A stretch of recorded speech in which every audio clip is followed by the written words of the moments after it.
मैं देवरिया होकर के आया हूँ, जो हमारे पत्रकार साथी पूछ रहे हैं।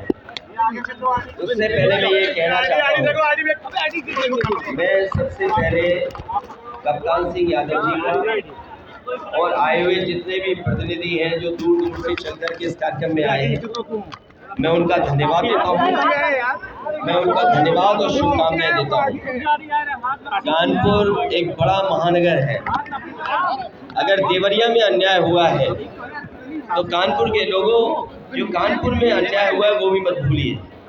एक सिख समाज के नेता को, व्यापारी को इतना मारा भारतीय जनता पार्टी के नेता और कार्यकर्ता ने कि उसको अस्पताल में भर्ती होना पड़ा। आँख बचेगी या नहीं बचेगी, रोशनी वापस आएगी या नहीं आएगी, क्या कोई कल्पना कर सकता है? बीजेपी में इतना अहंकार है, आज वो आदमी को आदमी नहीं समझ रहे। और कल्पना कीजिए, जो लोग जीरो टॉलरेंस की बात कर रहे हैं, जीरो टॉलरेंस की बात करने वाले लोग किसी की आँख की रोशनी छीन लेंगे। और दूसरा, कौन भूल जाएगा कि उस किसान को जमीन लेने के लिए लालच दिया गया।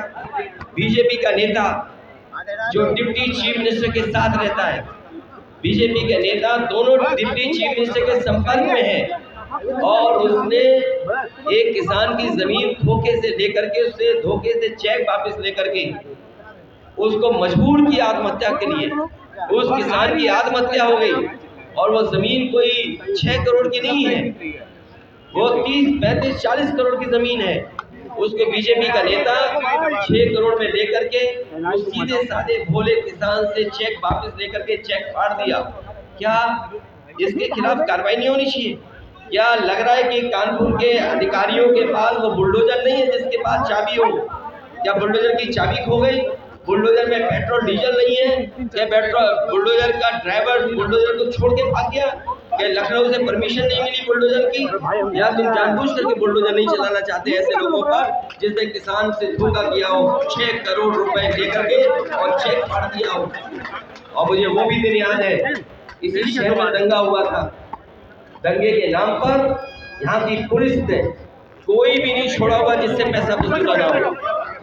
कभी नाम बढ़ा देना, नाम हटा देना, दंगे के नाम पर यहाँ की पुलिस ने पैसा वसूला है। और मुझे सुनने में आ रहा है यहाँ पर गिरोह चल रहा है, जो पुलिस के लोग मिलकर के गिरोह चला रहे हैं, लोगों के साथ अन्याय हो रहे हैं। अगर कोई बात कहेगा तो उसके खिलाफ कार्रवाई हो जाएगी।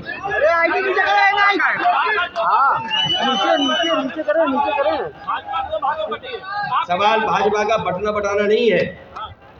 जो लोग जीरो टॉलरेंस बोल रहे हैं, क्या किसी की आँख की रोशनी ले लोगे आप? और आप मिली भगत कर करके आप उसके घर में बुलडोजर में चलाओगे, उसके आत्मसमरण का मौका दोगे आप?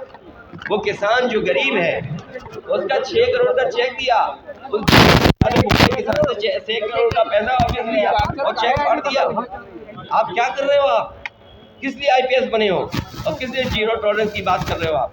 अभी तक मेन लोगों की गिरफ्तारी नहीं हुई। मेन लोगों की गिरफ्तारी इसलिए नहीं हुई, अधिकारी तालमेल बैठाए होंगे और दिल्ली और लखनऊ से फोन आते होंगे, इसको गिरफ्तार मत करो।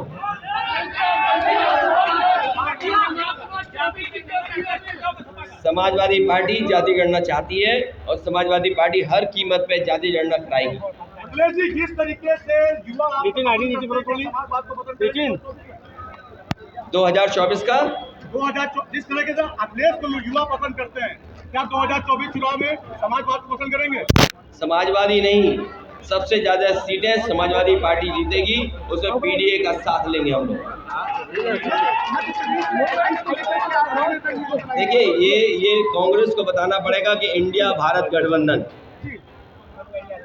अगर देश के स्तर पे तो देश के स्तर पे है, अगर प्रदेश के स्तर पे नहीं है तो फिर भविष्य में प्रदेश स्तर पे भी नहीं होगा। ये तो कांग्रेस को बताना है, मैं इसमें नहीं बोल सकता कुछ।